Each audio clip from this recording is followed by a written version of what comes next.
이재용 이 자리를 빌어서 제드래곤님 네. 다시 한번 제보를 이거는 혹시 옹크레이션에 도움이 안 된다면 잘라주셔도 돼요. 네. 편하게 얘기하시다가 잘라.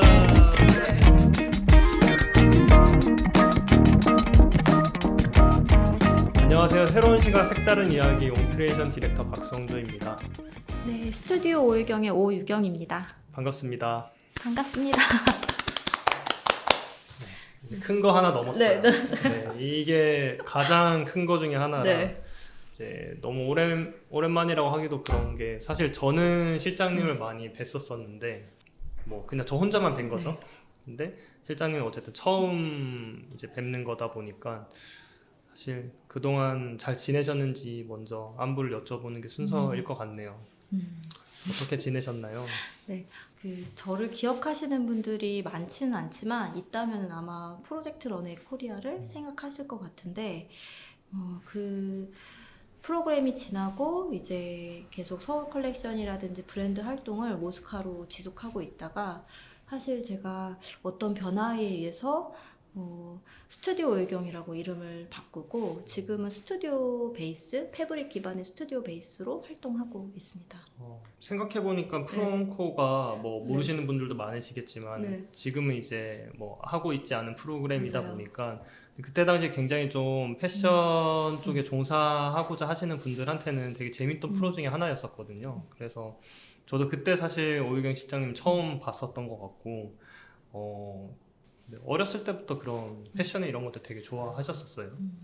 제가 저 혼자 갖고 있는 자부심 중에 하나가 초등학교 1학년 때부터 그 학생 생활 기록부에 네. 꿈이 패션 디자이너였어요. 고등학교 때까지. 그래서 저는 쭉 패션 디자이너의 꿈을 꾸고 있고 그리고 이제 대학교를 들어가서도 너무 마음이 급한 거죠. 저는 벌써 이미 패션 디자이너인데 그러다 보니까 졸업을 하기 전에 사실 브랜드를 런칭을 해서 브랜드를 활동하고 있는 와중에 그 프로젝트 런웨이 코리아를 나간 거예요. 그럼 이미 대학생 때 네. 브랜드를 론칭도 하셨고 네, 또 맞아요. 운영도 하고 계신 상황에서 그러면은 어쨌든 그 대학생 시절에 약간 패디과에 계셨던 거겠네요. 네, 그쵸. 제가 알기로는 약간 사디를 나오셨다라고 네. 들었었는데 네. 그때 당시에 약간 네. 사디는 약간 패션 디자인을 제대로 하고 싶으신 분들은 너무 가고 싶어하는 그런 곳이기도 했는데 어떻게 하다가 처음에 이제 알게 되셨는지. 제가 당시에 정말 패션에 너무 충만한 머리부터 발끝까지 패션에 충만한 그런 사람이었어서 그러다 보니까 전국에 있는 패션 학교에 졸업쇼를 다 찾아봤던 것 같아요. 그래서 정말로 뭐 이게 뭐 인서울이라고 흔히들 얘기하는데 인서울 뭐 그런 거랑 상관없이 지방에 있는 패션가들도 다 찾아봤어요. 그래서 사디에서 졸업쇼가 되게 인상 깊었어요. 이제 하나의 좀 아이디어를 가지고 이제 쇼 베이스로 풀어나가는 거예요. 그래서 여러 개의 좀 컬렉션 베이스로 이제 그렇게 진행을 하다 보니까 저거다. 나는 패션 디자이너고 마지막 피날레에 박수치고 나가야 되는 디자이너인데 저거다 하고 이제 사디에 무작정 들어간 거죠. 그래서 저는 그래서 그 대학교 때 아무데도 원서를 안 썼어요. 그럼 사디만 지원을 하신 네, 거예요? 사디만 지원을 했어서 당연히 고등학교 선생님 그 다음에 당시에 이제 포트폴리오를 준비하던 미술학원을 잠깐 다녔었는데 그 학원 선생님들도 너무 우려를 많이 했어요. 떨어지면 어떡하냐. 네, 약간. 다른 데도 넣어라. 근데 저는 사디만 사실 넣었죠. 약간 사디만의 독특한 그때 당시에도 커리큘럼이나 네. 그런 약간 행보들이 있었기 때문에 그런 게 아닌가라는 생각이 드는데 최근에 제가 듣기로는 그 사디가 이제 신입생을 안 받는다라는 공지가 네. 사이트에 올라왔더라고요. 되게 굉장히 좀 아쉬우셨을 것 같아요. 너무 안타까운 것 같아요. 지금 현재 저희 주변에서 활동하고 있는 좀 이제 뭐랄까 존경할 수밖에 없는 그런 행보로 보이는 디자이너 분들 중에서 사디랑 되게 관계된 디자이너 분들이 되게 많으세요.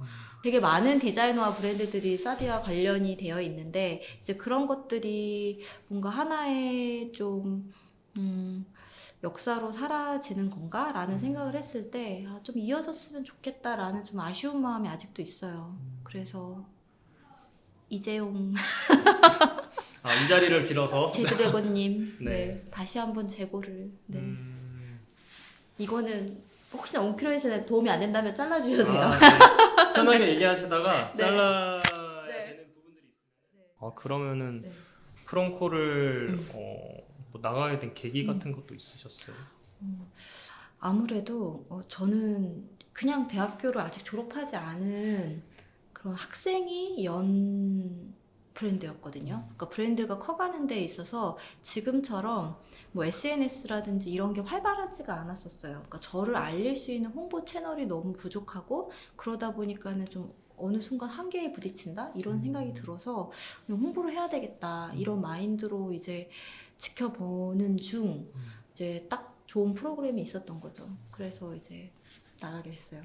초반에는 그 디자이너들이 모여서 경쟁을 한다는 것 자체가 의미가 있다고 생각하지는 않았었어요. 그게 어떻게 그걸로 순위를 낼 수 있고 그쵸. 그것들로 평가를 할 수 있는지에 대해서 좀 의문이 있었는데 나온 디자이너들도 결국엔 나와 같이 저런 등용문 같은 게 필요해서구나 라고 어느 순간 느끼면서 그러면서 저도 이제 참가를 하게 됐고 거기서 또 열심히 옷을 만들었죠. 네. 그때 당시 저도 네. 한창 보고 있던 시절이라 굉장히 기억에 또 많이 남기도 하는데 그때 멤버들이 저도 제일 기억에 남긴 하거든요. 네. 그 전 시즌에 이제 황재근 네. 디자이너님이 또 워낙 재밌게 또 하셔가지고 그 이후로도 이제 실장님도 굉장히 해맑게 뭔가 거기서부터 전 좀 약간 싹이 남달랐다고 생각했던 게 네. 굉장히 해맑게 약간 네. 즐기면서 하는 느낌이 들어서 이거 심지어 그때 나왔던 멤버들이 막 네. 진짜 해외 출신도 있고 맞아요. 뭐 진짜 어디 인턴 뭐 네. 진짜 쟁쟁했던 친구들 사이에서 굉장히 해맑게 네. 마이웨이로 가시는 것들을 네. 보면서 그때 당시 나이가 몇 살이셨죠? 제가 26이었나? 약간 기억이 잘 안 나네요. 사실 저는 그 프로를 저는 못 봤어요. 저는 집에 뭐 스카이 TV가 없어가지고 네, 굉장히 네, 저는 못 봐가지고 네. 이렇게 짧게 그냥 클립으로만. 봤던 것 같아요. 지금도 그럼 다 보신 적은 없으시겠네요. 네, 맞아요. 그래서 어떻게 나왔는지도 잘 모르고 그렇구나. 네. 약간 악마의 편집이 됐었을 수도 있을 그럴 텐데. 수도 있어요. 그래서 잘 몰라요. 그 이후로 세월이 또 많이 지났는데 여전히 또 패션 브랜드를 운영하시는 분들도 계시고 뭐 이제 다른 쪽을 또 활로를 찾아서 나가신 분들도 계실 텐데 실장님은 계속 어쨌든 패션 쪽에 남아 계셨잖아요. 네, 그러네요. 이거는 그 끈기가 정말 근데 사실 이미 이제 열차를 타서 이 정도 왔으면 사실 내리기가 더 무섭지 않나요 이제는? 무섭기는 하지만 네. 저는 항상 꿈꾸고 있습니다. 그래요? 자유롭게 내릴 수 있는 그날도 생각하고 그런 꿈도 꾸고 계시는군요. 혹시 그랬던 계기 같은 게 있으셨어요? 이제 뭐 그 브랜드를 리뉴얼할 때 그때 좀 많이 힘들었었던 것 같아요. 너무 자주 바뀌거나 그런 패션 트렌드를 어느 순간 제가 이제 점점점 나이가 드니까 확 예전처럼 바뀔 수가 없는 거예요. 그리고 내가 뭘 좋아하지? 라고 하는 것들에 대해서 좀 더 근본적인 고민이 들면서 나랑 패션 혹은 나와 브랜드 이런 거에 대해서 엄청 고민이 많던 시기에 저는 이제 남편을 만났고 그 남편 주변에는 되게 운이 좋게 디자이너 분들이 되게 많았는데 디자이너 분들을 보면 하나의 프로덕트 디자이너 분들인 거죠. 혹은 아티스트 분들 하나의 물성을 계속 디벨롭되고 혹은 하나의 테크닉을 계속 디벨롭되고 그래서 자기만의 좀 세계관을 확장시켜 나가고 있는데 그런 것들이 참 또 패션에서 변화하는 그 사이에서 있다 보니까 그게 또 부러워 보이기도 하더라고요. 그러다 보니 뭐 패션을 완전히 버린다, 뭐 거기서 뛰어내리겠다 이런 의미가 아니라 뭔가의 경계를 이렇게 확 지지 않아야 되겠다라는 생각이 들었던 것 같아요. 패션이라고 계속 새로운 것들을 계속 만들고 트렌드에 맞게 시즌에 맞게 빨리빨리 돌아가야 된다? 라는 강박을 좀 버렸던 것 같아요. 좀 그 음. 경계를 좀 치우자라고 네. 생각을 해서 어떨 때는 더 저희가 느리게 움직일 때도 있고 또 어떨 때는 정말로 패션 브랜드처럼 굉장히 빠르게 움직일 때도 있고. 그때가 이제 모스카라는 브랜드에서 네. 스튜디오 오유경으로 네. 리뉴얼할 때이신 것 같아요. 뭐 브랜드에 있어서 이런 지속 가능성에 대한 이슈는 요즘에 또 너무 많이 이제 중요해지는 시기이기도 하다 보니까 여러 부분에서 이런 노력들 많이 하고 있는 게 느껴지거든요. 어쨌든 스튜디오 오유경이라는 브랜드는 조금 앞서 말씀드린 것처럼 차별화된 포지셔닝을 가지고 있는데 사실 뭐 구독자분들이나 뭐 패션업계 관계자분들이 봤을 때는 좀 어렵다는 생각을 하실 수도 있을 것 같아요. 이게 스튜디오면은 어떤 일을 주로 하는지, 그러면은 이거는 브랜드이면서 스튜디오인 건지, 그런 좀 처음 보는 행태다 보니까 그 부분에 대해서 조금 뭐 설명해 주실 부분 있으실까요? 저희는 OIK라는 회사가 있고 그 회사에 이제 OIK라는 브랜드가 있고 그다음 스튜디오 오해경이라는 이제 프로젝트 팀이 있어요. 그렇게 해서 나눠져 있는데 주변에 둘러보면 정말 패브릭을 굉장히 많이 사용해요. 정말 흔한 거는 저희가 입는 옷 그리고 저희가 쓰는 가방 또 혹은 신발 혹은 정말 커튼, 소파 패브릭, 그다음 침구 그거 외에도 심지어 바닥에도 들어가기도 하고 어떨 때는 또 너무 유명한 또 패브릭 작가분들도 계시잖아요. 그렇게 다양한 패브릭이 존재하는데 패브릭은 다른 브랜딩이나 아니면 혹은 그래픽이나 프로덕트에 비해서 디자인 스튜디오라는 개념이 거의 없어요. 그래서 어떻게 보면 유일하다고 표현을 해주셨는 건 정말 감사하지만 또 반대로 이거에 대한 시장의 존중이 없는 거예요. 맞아요. 그래서 디자인비가 따로 측정이 되어 있지 않는다든지 아니면 그 생산하는 업체에서 이제 그렇게 핸들링을 한다든지 하면서 저희 같은 좀 그런 포지션이 있는 패브릭을 다루는 그런 스튜디오들이 좀 많이 없기는 했었던 것 같아요. 그래서 저희가 항상 디자인피를 쓰고 그것들을 설득하는 과정이 쉽지는 않았지만 어찌됐건 그게 되게 많은 기업들 혹은 많은 클라이언트 분들이 이해를 해주고 그다음에 같이 이제 생각을 해줘서 지금 이제 많은 작업을 하게 된 것 같아요. 네. 말씀해주신 것처럼 스튜디오 오유경이라는 곳이 있고 네. 그다음에 오유경이라는 브랜드가 이렇게 네. 분리되어 있다라고 생각하면 편하겠네요. 되게 재밌는 것 같아요. 이런 패브릭이라는 걸 가지고 한다라는 것 자체가 사실 뭐 브랜딩이나 그래픽이나 이런 스튜디오들은 어쨌든 아웃풋 자체가 2D나 그래픽이나 이런 형태로 나오는데 이제 스튜디오 오유경은 어떤 패브릭으로 된 그 물성을 통해서 옷이 나올 수도 있고 다른 공간이 나올 수도 있고 되게 다양한 작업들을 해볼 수 있는 거네요. 맞아요. 소재로 봤을 땐 패브릭이고 영역으로 봤을 때는 저희는 뭐 패션, 패브릭 패션 네, 이 두 가지를 기반으로 네, 이렇게 맞아요. 움직이고 약간 있어요. 개척자이신 거죠. 사실 파이오니어의 아니에요. 감정이 네. 저는 더 맞다라고 아닙니다. 그 단어가 더 맞다라고 네. 생각을 하는데 네. 어쨌든 없는 포지셔닝에 거기에 위치하면서 누군가를 설득시키면서 자기만의 아이덴티티를 만들어 나가고 읽어 나가고 하는 것 자체가 정말 어려운 일이지만 또 만들어졌었을 때 그 독보적인 포지션을 가지고 갈 수 있다 보니까 그래서 이게 좀 뭐랄까 사람들이 부러워하고 있는 게 아닌가. 아니 그거는 너무 띄워주시는 거고요.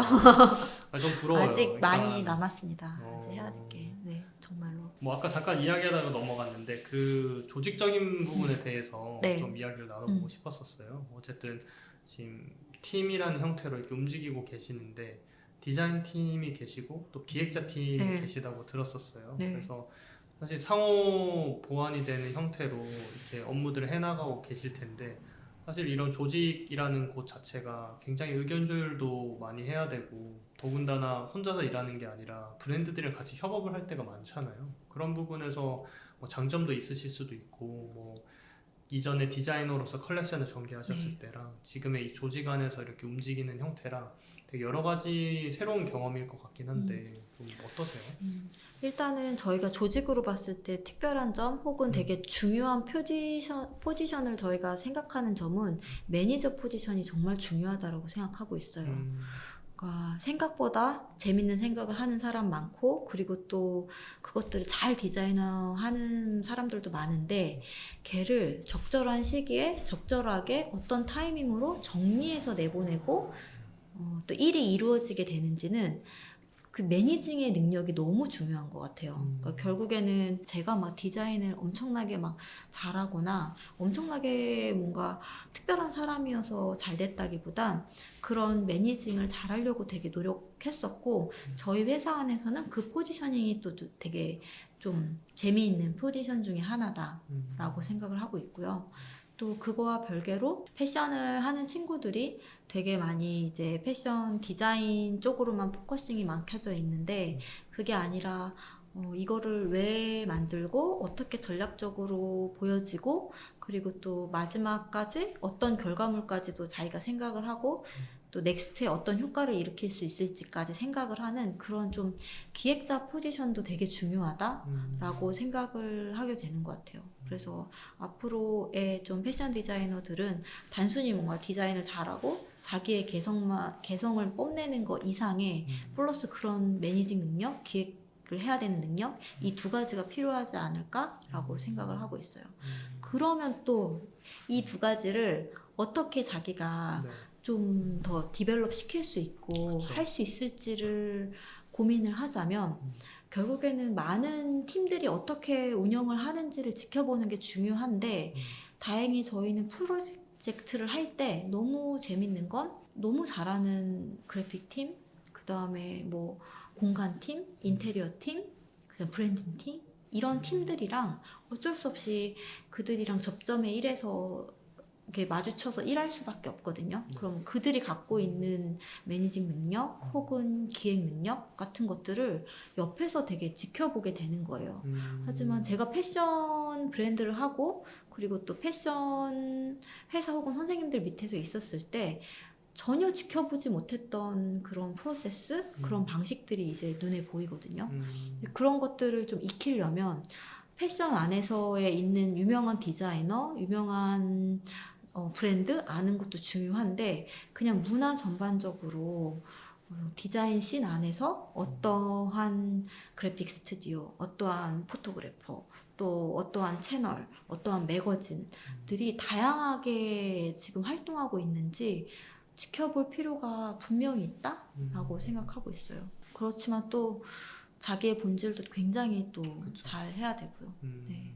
사실 그 영역에서 스튜디오 의경은 누구보다도 이제 본질이 되게 단단하다고 많이 느꼈었어요. 그래서 그 단단함 위에 그런 것들이 진행이 되어야지 우리 색깔을 잃어버리지 않고 꾸준히 갈 수 있다라고 느끼는데 그 영역에서 되게 잘 해나가고 계신 게 아닌가. 아니에요. 정말로 아직 너무 부족해요. 진짜로. 진짜 부족해요. 네. 모래성 같습니다. 그렇군요. 네. 여기가 모래성이면은 네, 어떡하지? 아니에요. 뭐 코 불면 아직 날아갈 수도 있어요. 저희가 이제 프로젝트의 스튜디오 의경의 면모가 그렇다면 저희 브랜드인 OIK는 어떨지에 대해서 저희도 끊임없이 계속 생각하고 또 새로운 포맷을 계속 도전해 보면서 조금씩 또 좀 그에 맞는 것들을 구축하고 있지 않을까 생각하고 있어요. 아직까지는 이렇게 많은 분들이 아는 그런 대중적인 브랜드는 아직 절대 아니에요. 그렇기 때문에 저희 브랜드 안에서도 항상 이런 상업적인 거와 비상업적인 거에 대해서 되게 고민이 많고 또 반대로 사람들이 많이 오히려 좋아해 주길 바라면서도 많이 좋아해 주면 메뚜기 떼처럼 확 붐을 이뤘다가 또 사라지는 그런 브랜드가 되지 않을까? 맞아요. 이런 염려 때문에 로고 하나 되게 크게 내보이는 거가 늘 항상 조심스럽고 항상 어려워요. 항상 어려워요. 그래서 브랜드는 그런 고민을 계속 하면서 저희 스튜디오 안에서 있는 조금씩의 결론 혹은 그 과정을 조금씩 그냥 보여주고 있는 거거든요. 이번 시즌은 그 고민이 또 그대로 있어요. 머신메이드랑 핸드메이드, 결국에는 상업적이냐 비상업적이냐 뭐 이런 것들에 대한 고민들을 이번 컬렉션에서 조금씩 보여주려고 노력을 하고 있거든요. 그게 사실은 소비자한테 전달이 되던 안 되던 그냥 그 생각을 가지고 저희가 내부적으로 무언가를 만드는 그냥 원동력인 거예요. 패브릭을 예를 들어서 혹은 그런 옷에 대해서 예를 들어서 얘기하자면 3레이어 원단이라고 봉제 없이도 제작할 수 있는 그런 원단이 있거든요. 그래요? 네. 그러니까 무봉제로 이제 심슬링으로 만들 수 있는데 물론 저희는 되게 적은 수량 만들기 때문에 심슬링을 도전을 못했지만 근데 그거를 봉제로 풀어서 이제 만드는 옷도 피스도 나오고요. 근데 그런 소재도 막 몇 피스 못 만들어요. 네. 그러니까는 다 어쨌든 그러니까 수작업이니까. 팔아도 사실 이게 이제 그런 온라인에서의 그런 폭발적임을 사실 저희가 엄청나게 수혜를 볼 수 있는 그런 컬렉션은 아니거든요. 그럼에도 불구하고 어쨌든 다들 이제 보람이 있을 것 같아요. 이렇게 하나의 프로젝트를 했다는 그 자부심이라고 하나요? 그래서 뭐 유니폼도 이제 만들어주고 계시는데 타 브랜드들 굉장히 또 굵직굵직한 브랜드들이기도 하잖아요. 네. 그래서 사실 좀 궁금했던 부분 중에 하나가 어쨌든 스튜디오 오유경이라는 브랜드가 사실 저는 패션과 디자인 그 중간에서 아까 말씀해 주신 것처럼 그 경계를 허물고 그 중간쯤에 포지셔닝이 되어 있다고 느끼는데 유니폼 같은 형태는 사실 스튜디오 오유경에서만 할 수 있는 포지셔닝인 것 같긴 하거든요. 왜냐하면은 디자인이나 기획단의 부분들도 케어할 수 있지만 옷을 만드는 기술이 또 있어야 되다 보니까 그런 두 개의 독보적인 포지셔닝이 있기 때문에 가능한 영역이라고 생각이 드는데 사실 어떻게 시작하게 되셨는지도 좀 궁금하긴 하네요. 사실 제가 예전에 모스카 때도 유니폼을 간혹 하긴 했었어요. 또 외부일도 간혹 하긴 했었는데 저희가 이제 브랜드를 운영하면서 좀 많은 스큐가 있어야 되고 그것들을 어느 정도는 팔아야지 그 비용으로 넥스트를 충당할 수 있더라고요. 근데 그거는 가정인 거예요. 그러니까 얼마를 팔렸다는 가정이 있어 하고 그 가정이 만약에 성립되지 않으면 저희 브랜드가 지속하기 힘든 거죠. 그런데 프로젝트는 반면 디자인 피가 명확하고 뭘 했을 때 금전적인 부분에서 계획을 좀 더 확실히 세울 수 있는 거예요. 그렇다 보니 그것들을 같이 두 개를 했을 때 서로 상호 보완적인 상황이 되고 그래야지 갈피를 못 잡는 브랜드가 아니게끔 브랜드를 운영하면서 지속할 수 있겠구나라고 생각을 해서 이 두 가지를 이제 더 좀 신경 써서 하게 된 거죠. 그렇게 더 신경 쓰게 된 계기는 아무래도 코로나 때 저희가 조금 타격이 좀 있었어요. 그러다 보니 이제 들어왔던 그런 프로젝트 일들을 좀 더 체계적으로 잘 해보자 라고 발전시켜보자 한 게 지금의 모습까지 온 것 같아요. 저희가 컬렉션 의상을 만들듯이 저희 어떤 생각을 가지고 어떤 컨셉을 가지고 패브릭을 선택하고 그 패브릭에 알맞는 테크닉을 넣어서 제품을 만들고 그 제품을 만들고 나서 이제 또 어떻게 보여질지 얘까지도 오히려 컬렉션에서 제가 하던 방식을 그대로 이제 어떻게 보면 그런 패브릭 프로젝트 안에서도 그거를 적용을 했는데 그게 되게 잘 또 봐주신 것 같아요. 네. 사실 그 프로젝트마다 브랜드의 아이덴티티나 뭐 브랜드가 지향하고자 하는 메시지나 이런 것들 다 달랐을 텐데 이게 작업할 때마다 다 새로웠을 것 맞아요. 같은데 정말 많은 기업들이 찾아왔고 또 그리고 같이 작업을 많이 했었는데 뭐 마켓컬리 다르고 뭐 네이버 다르고 삼성전자 다르고 아모레퍼시픽 다르고 뭐 올리브영 다르고 얘기 안 한 브랜드들이 서운할까요? 아니 그렇지는 않겠죠. 네. 사람이라는 게 한계가 네. 있으니까. 그쵸. 근데 되게 다른 것 같아요. 각자 다르고 또 각자의 가지는 또 비전이 또 다른데 그것들을 어떻게 표현하는지를 먼저 생각할 때 베이스가 패브릭이었던 것 같고 이 브랜드는 뭐 이런 패브릭을 좀 써야 돼 아니면 이런 컬러의 패브릭을 써야 돼 아니면 이런 터치감의 패브릭을 써야 돼 라고 그 베이스를 먼저 생각하는 게 사실 어떤 면으로는 어려운 일일 수도 있는데 또 어떤 면으로는 또 되게 재미있는 일인 건 거예요. 제가 그동안 컬렉션을 하면서 사실 다양한 소재를 써보는 거에 대한 되게 좀 다양함에 대해서 워낙 좋아하고 그런 것들을 막 거침없이 써보기도 하고 했던 것들이 있는지라 제 안에서 이미 너무 재미있는 소재의 라인업들이 있었고 그 안에서의 또 매칭들이 또 적절하게 또 잘 이루어졌던 것 같아요.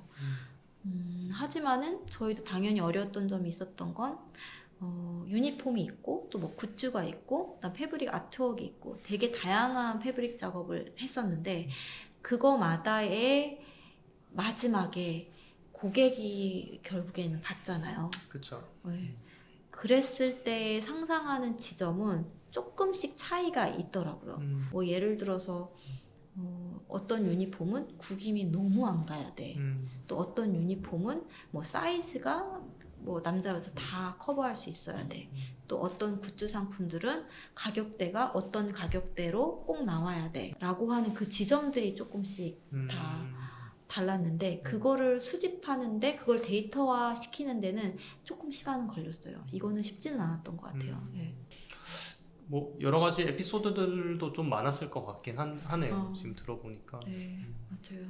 그리고 최근에 재밌었던 에피소드 중에서는 제가 올리브영 유니폼을 했었는데 네. 올리브영 유니폼을 디자인을 하면서 뭔가 되게 다양한 지점에 엄청 많잖아요. 전국에 올리브영 그쵸. 지점이. 그분들이 뭔가 하나의 팀처럼 느껴졌으면 좋겠다라고 생각을 했어서 이렇게 라벨도 되게 크게 들어가고 하는데 올리브영 회장님이 그 유니폼을 입으신다 하시더라고요. 그래요? 그래서 뭔가 의도치 않게 정말 한 팀이 됐다. 진짜. 정말 네, 위에서부터 아래까지 정말 어떻게 보면 되게 수평적으로 한 팀이 됐다라는 느낌이 저 혼자서 들더라고요. 굉장히 뿌듯하기도 하시겠어요. 그런 네. 부분들은. 그런 부분들이 굉장히 뿌듯했습니다. 네. 뭐 가장 기억에 남는 프로젝트가 있다면 어떤 게 있으셨을까요? 지금까지 제가 말씀드렸던 프로젝트들은 사실 다 기억에 남는 프로젝트인데 그냥 최근에 조금 특별한 프로젝트가 있다라면 제가 아기띠 브랜드랑 같이 또 일을 해요. 콘이라는 아기띠 브랜드인데 저희가 정말로 아기띠를 만드는 거예요. 그런 거는 메커니즘이 머릿속에 쓰는 메커니즘이 옷을 단순히 입는다라는 게 아니라 내가 유모차를 끌면 어떻지? 라는 개념으로 접근을 하거든요. 패브릭이긴 하지만은 더 프로덕트의 영역에 가까운 그런 부분에서 오는 정말 벽 같은 게 있어요. 모르겠다. 왜냐면 패브릭이 프로덕트라는 걸로 네. 보여지는 부분 또 새로운 전혀 영역이구나. 상상이 안 간다.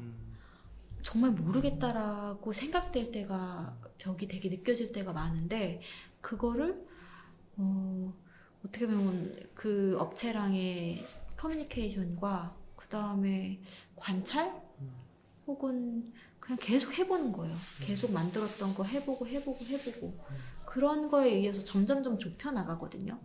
그러면서의 조금의 희열이 생기는 것 같아요. 네. 아기띠를 차고서 입을 수 있는 코트를 만들어주세요. 이런 거예요. 그러면 그 아기띠를 가리면 아기띠가 이만큼 나오잖아요. 그쵸. 그럼 코트의 이 덮는 부분이 더 덮개가 하나 더 생기거든요. 아기띠를 위해서. 근데 전혀 상상을 해봤던 구조가 아닌 거예요. 그러네요. 그런 거는. 그래서 그런 것들을 좀 하는데 우리가 그동안 패브릭 뭐 굿즈, 패브릭 유니폼, 또 패브릭 아트웍은 해봤지만 정말 프로덕트의 개념을 가진 또 다른 거를 좀 우리가 패브릭으로 할 수 있지 않을까라는 생각을 하면서 그런 생각 좀 조금 더 좀 영역이 그 일을 하여금 좀 확장이 되지 않을까라는 생각이 좀 들어요. 애를 또 낳아야 되나 이런 생각까지도 했었어요. 뭔가 아이를 해봐야 낳는 게 되니까. 예전만큼 기억이 안 나는 거예요. 근데 그래도 저희를 어찌됐건 패브릭 했을 때 뭔가에 어려움이 부딪혔을 때 솔루션으로서 우리를 떠올려줬다는 것 자체가 굉장히 감사하고 그리고 또 새로운 저희한테 도전이었고 그래서 되게 도전심을 가지고 하고 있습니다. 쉽지 않네요. 네.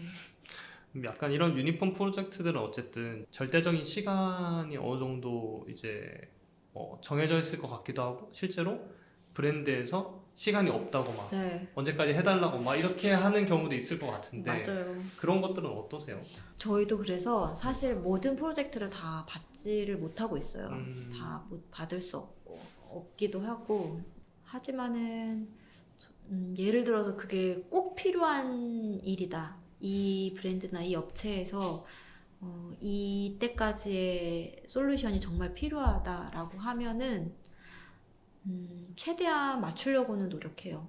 최대한 그게 필요한 이유가 저희가 스스로가 납득이 되면 하지만 그렇지 않으면은 사실 같이 하기는 힘들죠. 그리고 저희는 받은 만큼 열심히 일합니다. 아, 네. 네, 비싸요. 소문을 좀 들었는데 네, 뭐 비싸요. 이렇게 네, 남는 게 없다고 네. 뭐 진짜 네. 그런 얘기를 얼핏 들었던 것 같기도 하네요. 그거는 이제 그럴 때가 있어요. 저희가 디자이너잖아요. 근데 어느 순간 이게 이제 뭔가 지류나 아니면 나의 노동을 계산하기가 힘들 때가 있어요. 그렇죠. 디자이너라면 누구든 또 네. 고민하는 부분이라. 그러다 보니까 어떤 프로젝트는 사실 많이 받았음에도 불구하고 안 남는 경우가 간혹 있어요. 정말. 실장님이 더 열심히 더 해서 더 좋은 것들을 하기 때문에 그런 게 아닌가. 뭔가를 이렇게 더 해야 여기 요거 더 하면 더 좋은데 저거 음. 하면은 더 비싸지는데 음, 순간 그냥 에라 모르겠다 하고 할 때가 있죠. 직원분들이 막 만류하시겠어요. 그러면 이러시면 안 된다고. 그래서 되게 많이 혼나는 경우도 많아요. 이러면은 안 남는데요, 실장님? 막 혼나는 경우도 많아요. 그렇구나. 그러니까 그 약간의 달라짐이 어떤 브랜드에 있어서 굉장히 또 큰 역할을 좌지우지하실 거라는 생각 때문에 하는 형태일 텐데 어렵네요. 저희가 어찌됐건 이름이 스튜디오 오유경인 거예요. 그 마치 이렇게 순댓국집 앞에 얼굴이 붙어 있는 것처럼 제 이름이 붙어 있다 보니까 그렇죠. 근데 좀 아무래도 이제 좀 책임감을 많이 느끼기는 느껴요. 연락 주세요. 큰 네. 프로젝트 좋아합니다. 네. 사실 저희는 워낙 영세하니까 향후 한 3년 이내나 5년 이내 단기적인 목표나 장기적인 목표만 한번 말씀해 주시면 좋을 것 같습니다. 저희 단기적인 목표는 아까 말씀드렸던 것처럼 OIK의 의류 라인을 조금 더 체계화시키는 거예요. 아직은 그냥 저희가 너무 스팟스팟 내놓고 그리고 또 이제 입고 싶은 것들을 내놓는데 이거를 많은 사람들이 헷갈리지 않게끔 좀 체계화시키고 정리하는 것들을 해야 되겠다라고 생각하고 있고요. 장기적인 목표는 스튜디오 오유경이랑 OIK가 저랑은 또 약간은 또 거리감을 두는 거를 목표로 삼고 있어요. 그 거리감이라고 하면 어떤 좀 정말로 제가 아니어도 되게끔 됐으면 좋겠다라는 생각하고 있어요. 그 브랜드적으로 좀 더 이제 완숙한 형태로 보여지는 걸. 맞아요. 그냥 저 혼자서의 이런 개인기는 물론 진작에 이미 끝났긴 했지만 더더욱 더 이제 뭔가 저의 능력치보다 저보다 더 잘하는 능력치의 분들을 모시고서는 조금 더 성장을 할 수 있으면 성장을 하거나 지속해야 된다면 지속하게끔 하고 넥스트를 바라보는 거. 네, 저희도 응원하도록 하겠습니다. 네. 거의 한 서너 시간 정도 이렇게 네. 이야기를 나눠봤는데 다음에 저희는 또 다른 재미있는 이제 이야기들로 찾아뵙도록 하겠습니다. 감사합니다. 네. 그거 하려고 했었는데 뭐? 추천력 만화 또 하나. 하셔도 돼요. 네, 하셔도 돼요. 네. 추천. 저 그거 자아의 시라는 만화가 있어요. 자아계시요? 어디서 볼 수 있나요? 그거는 이제 일본의 약간 네컷 만화 같은 거거든요. 그래서 그것도 이제 한번 보시면 또. 네. 또 약간 네. 동화되고 있는 느낌인데. 첫 번째는 네, 골든 카무이, 두 번째 자아계시. 자아계시. 네, 다음번에 한번 오세요. 아, 이렇게 하나씩 봐야지 알려주시는 거구나. 아, 네, 알겠습니다. 제가 반복하고